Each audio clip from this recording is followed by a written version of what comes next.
संसद में कश्मीर के मुद्दे पर पूर्व प्रधानमंत्री जवाहरलाल नेहरू पर निशाना साधा था। उन्होंने कहा कि कश्मीर मुद्दे से निपटने में जवाहरलाल नेहरू की गलती थी। नेहरू जी न होते तो शायद ये बिल ही नहीं आता और कश्मीर होता ही नहीं। इस तरह से कहा। मैं आज कहना चाहता हूं कि जो आजादी के बाद भारत की रचना को जानते हैं उनको मालूम होगा हैदराबाद में इससे भी बड़ा प्रॉब्लम हुआ था। क्या जवाहरलाल जी गए थे क्या? मान्यवर जूनागढ़ में क्या जवाहरलाल नेहरू गए थे? हैदराबाद में जवाहरलाल नेहरू गए थे? लक्षद्वीप में जवाहरलाल नेहरू गए थे? जोधपुर में जवाहरलाल नेहरू गए थे? जवाहरलाल नेहरू एक ही जगह काम देखते थे, जम्मू कश्मीर में, जिसको आधा छोड़कर आ गए। एक ही जगह देखते। मान्यवर, दूसरा, विलय लेट क्यों हुआ? सारे लोग जानते हैं साहब, इतिहास को 1000 फुट नीचे दफन कर दो, वो ऐसा बीज है जो वटवृक्ष बनकर सच्चाई बाहर आ जाती है। सब जानते हैं कि हमारा विलय इसलिए लेट हुआ कि महाराजा पर किसी एक व्यक्ति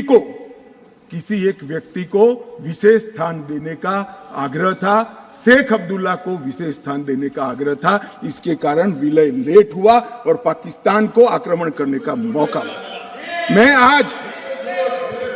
मैं आज ये पूछना चाहता हूं कि इतने सारे कठिन राज्यों का विलय हो गया, कहीं पर 370 क्यों नहीं है? क्यों नहीं है?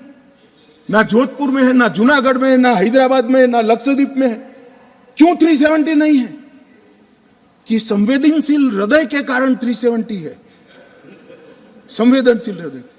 मान्यवर, कंडीशन किसने रखी? किसने स्वीकार की? इतिहास जवाब मांगता है, देश की जनता जवाब मांगती है। जवाब देना पड़ेगा, भाग नहीं सकते इतिहास से कोई। इस बयान के बाद अमित शाह कांग्रेस के निशाने पर आ गए।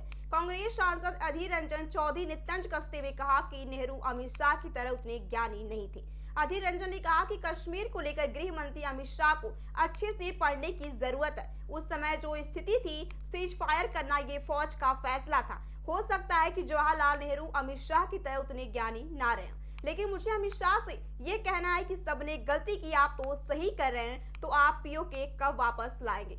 अधीर रंजन ने आगे कहा कि कश्मीर को लेकर गृह मंत्री अमित शाह को अच्छे से पढ़ने की जरूरत है। उस समय जो स्थिति थी, सीज फायर करना यह फौज का फैसला था। हो सकता है कि जवाहरलाल नेहरू शाह की तरह उतने ज्ञानी ना रहे हो, लेकिन मुझे अमित शाह से ये कहना है कि सबने गलती की, तो आप सही कह रहे हैं, तो आप पीओके कब वापस लाएंगे? के बारे में अमित शाह जी को और गौर से अध्ययन करना जरूरी है। उस समय की जो स्थिति थी, उस स्थिति में युद्ध विराम करना ये हमारे फौजी की यह फैसला थी। हो सकता अमित शाह जैसे उतना ज्ञानी पंडित जवाहरलाल नेहरू नहीं रहा करते, लेकिन मुझे अमित शाह जी से बस ये कहना है, सब गलती किए, आप तो सही कर रहे हैं, तो पीओके के कब वापस लाओगे? लद्दाख को कब वापस लाओगे? सारे पहलवानों से भाई ये पूछना चाहते हैं।